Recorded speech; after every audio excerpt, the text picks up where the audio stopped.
Me emër të Allahut, mëshirues dhe përditëtar i madh. O pejgamber, përse po ja ndalon vetes atë që ta ka lejuar Perëndia ty në kërkimin e kënaqësisë së grave tuaja? Perëndia është falës dhe mëshirues. Perëndia ju ka bërë të mundshme që të lironi nga betimet tuaja. Perëndia është Zoti juaj, ai është i plotëdijshëm dhe i gjithdijshëm. Kur pejgamberi ja shfaqi një fjalë të fshehtë njerëz prej grave të tij, e ajo pastaj e shpalli këtë fjalë, e Perëndia ja zbuloi këtë pejgamberit, ai një pjesë të këtij zbulimi e tregoi, kurse pjesën tjetër e heshti. Kur pejgamberi e informoi atë gruan për këtë fshehtësi, ajo e pyeti, e kush e ka treguar ty për këtë se nuk e pas kam ruajtur bisedën e fshehtë? Ai i tha, ma tregoi ai që di gjithçka dhe të cilit çdo gjë është e njohur. Nëse ju të dyja pendoheni te Perëndia, se zemrat tuaja kanë anuar Perëndia ju fal. Nëse ju të dyja bashkoheni kundër tij kur gjë nuk mund të arrini, se, me të vërtetë, Perëndia është mbrojtësi i tij, dhe Xhebraili dhe besimtarët e mirë, e pastaj edhe gjithë engjëjt janë përkrahësit e tij.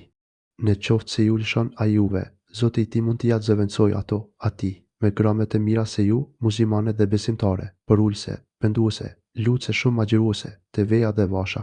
O ju që besani, pruani veten dhe familjet tuaja nga zjarri, karburante lënë djegëse të cilët janë njerëzit dhe gurët, dhe të cilën e mbikëqyrin engjëjt e fuqishëm dhe të ashpër, të cilët nuk u kundërshtojnë urdhrave të Perëndisë dhe të cilët punojnë për atë që urdhëruan.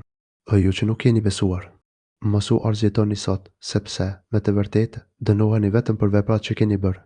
O ju që keni besuar, pendohuni sinqerisht te Perëndia, se Zoti juaj mund t'u ashlyejë gabimet tuaja e t'ju shpjegë në kopshte, nëpër të cilët rrjedhin lumet, në ditën e të cilën Perëndia nuk do ta turpëroj profetin dhe ata që bashkë me të kanë besuar, drita e tyre ecë para tyre dhe në të djathtë të tyre.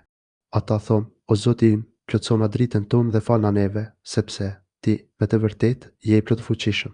O profet, luftoi të pafet dhe hipokritët dhe bëhuj ashpër ndaj tyre. Rëndbanimi i tyre do të jetë skëtera. Sa i shëmtuar është ai vendbanim.